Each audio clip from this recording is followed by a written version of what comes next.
ओम नमः शिवाय। ओम नमो नारायण। हर हर महादेव।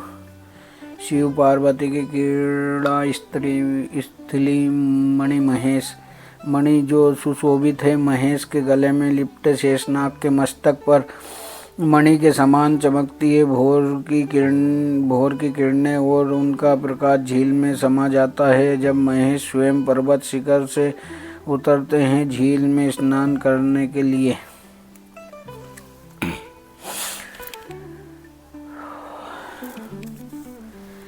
भारत के तीर्थ नामक पुस्तक के माध्यम से आज वर्णन करेंगे।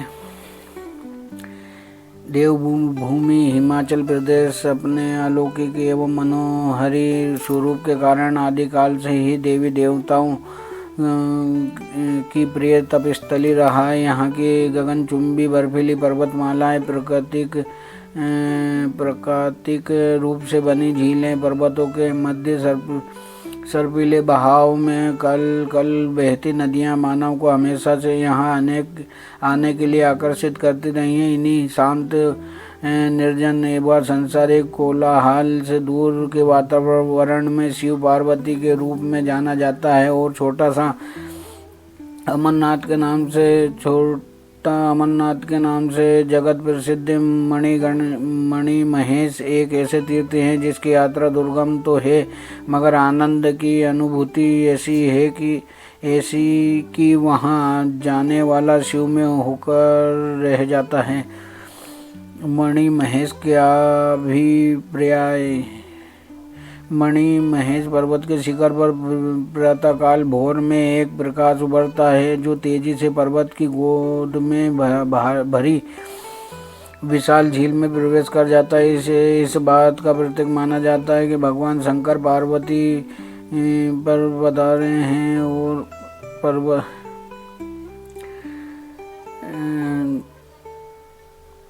भगवान शंकर पर्वत पर पधारे हैं। इससे इस बात का प्रतीक माना जाता है कि भगवान शंकर पर्वत पर पधारे हैं और तेज प्रकाश उनके गले में धारण किए हुए शेषनाग की मणि का है। क्योंकि मणि महेश शिव की प्रिय झील है और प्रिय स्नान स्थली भी मान्यता है कि पर्वत से झील तक जो प्रकाश आता है वो शिव जी के स्नान के लिए झील में प्रवेश से संबंध रखता है। शिव भक्त इस अलौकिक एवं दिव्य दृश्य को देखने के लिए भरपूर ठंड में भी अलाव जलाकर रात भर बैठे रहते हैं।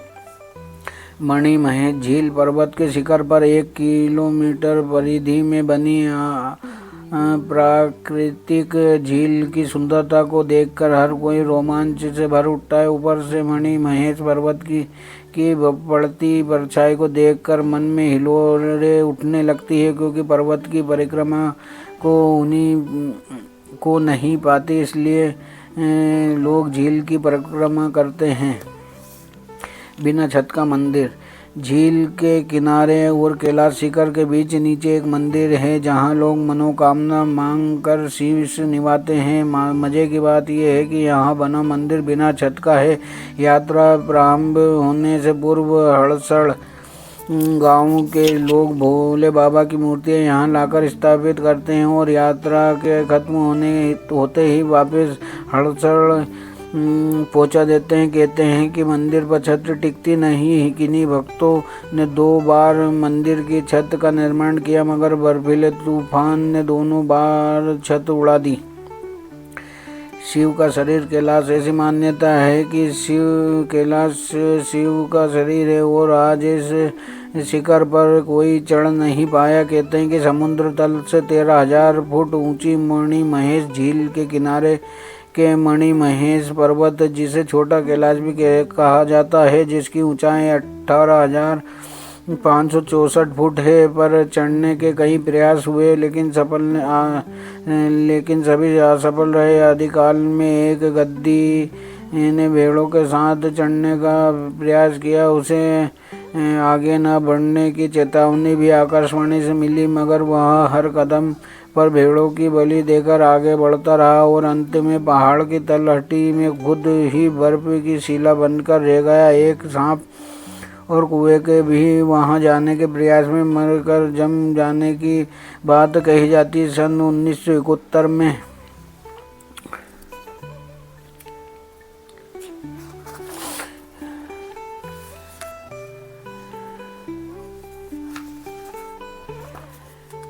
जापान के एक पर्वतारोही दल ने वहां पहुंचने की कोशिश की, पर उसे भी असफलता ही हाथ लगी। सिद्ध योगी चरपटनाथ ने खोजी थी झील मणिमहेश। झील को खोजने का श्रेय सिद्ध योगी चरपटनाथ को ही कहा जाता है। 6ठी शताब्दी में जब चंबा नगर अभी बसा नहीं था, तब ब्रह्मपुर राज का भरमौर का राजा मेरुवर्मन तथा राजा मेरुवर्मन के गुरु सिद्ध योगी चरपटनाथ थे। वो जंगलों में घूमते हुए इधर उधर आ निकले और मणिमहेश झील को खोज निकाला।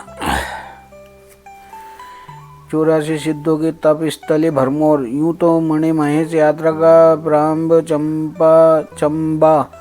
चंबा से होता है, लेकिन चंबा से लक्ष्मी नारायण मंदिर और अन्य मंदिरों के दर्शन कर 65 किलोमीटर दूर भरमौर में स्थित 84 को देखकर लोग दंग रह जाते हैं। यह धरती 6ठी सदी में 84 सिद्धों के यहाँ आने और ब्राह्मणी देवी द्वारा क्रोधित होने पर भगवान शिव द्वारा देवी को वरदान देने की कहानी कहती है। 84 से 4-5 किलोमीटर दूरी ऊपर पर्वत पर ब्राह्मणी देवी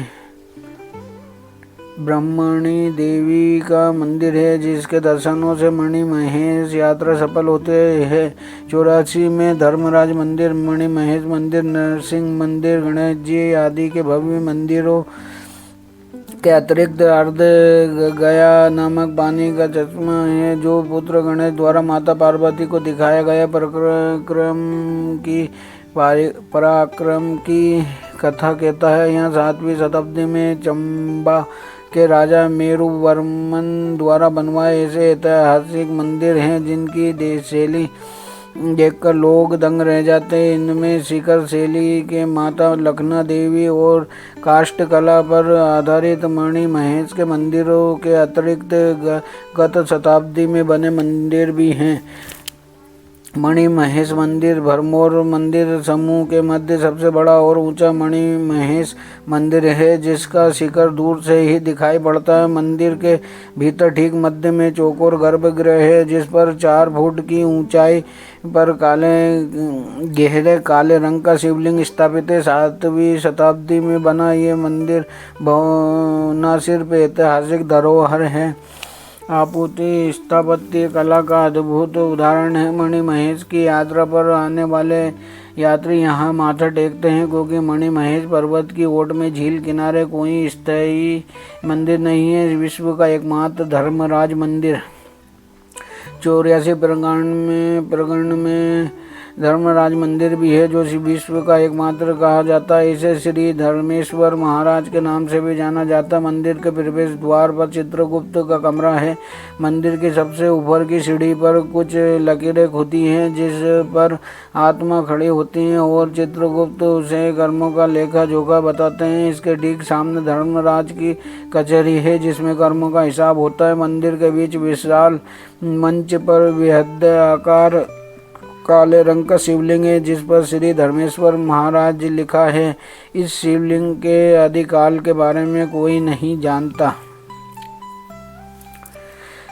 अन्य दर्शनीय स्थल भरमौर का समूचा क्षेत्र शिवा स्थलों से सुशोभित है। चंबा से भरमौर तक के क्षेत्र को शिवपुरी कहते हैं। 84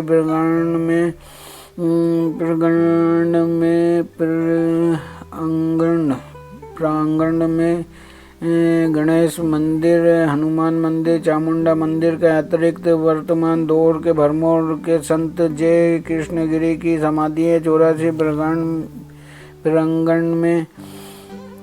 प्रांगण में जहाँ 84 सिद्धों ने तपस्या की, उनके प्रतीक स्वरूप छोटे छोटे शिवलिंग बने हैं। कुछ खड़े पत्थरों की मूर्तियां हैं जो उन सिद्धों की हैं जो खड़े होकर तपस्या करते रहे। भरमौर के प्रांगण में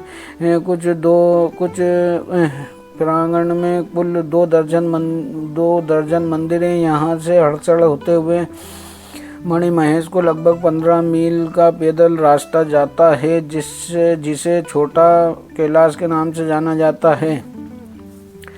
यात्रा का आधार शिविर हड़सड़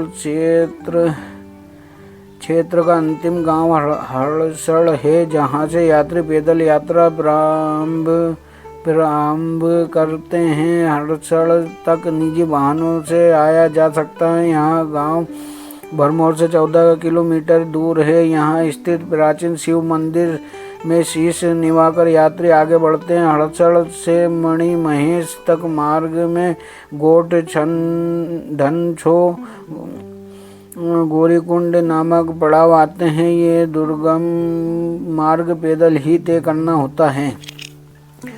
आधिकारिक रूप से मणिमहेश यात्रा हर साल श्री कृष्ण जन्माष्टमी से श्री राधा अष्टमी तक मात्र 2 सप्ताह के लिए होती है, जिसमें संपूर्ण सुविधाएं सरकार प्रदान करती है। जैसा यात्री इससे पूर्व या बाद में भी महीने भर जाते रहते हैं।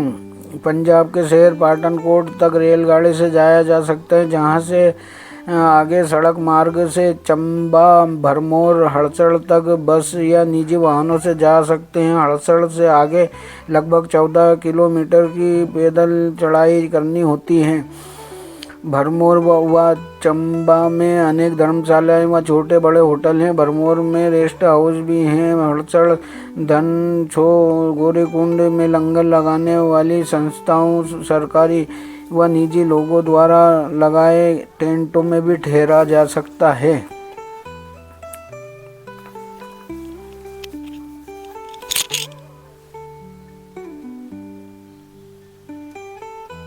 जो मंदिर की व्यवस्था होती है उसके माध्यम से ही यात्रीगण अपनी यात्रा आरंभ करें, क्योंकि मंदिर व्यवस्थापक के अनुसार ही अगर यात्रा की जाए तो यात्राओं में विघ्न नहीं आती। और जो वहाँ देख रेख सरकारें अगर करती हैं तो उनकी सूचना के माध्यम से ही यात्रा आरंभ करें। ओम नमो शिवाय। ओम नमो नारायण।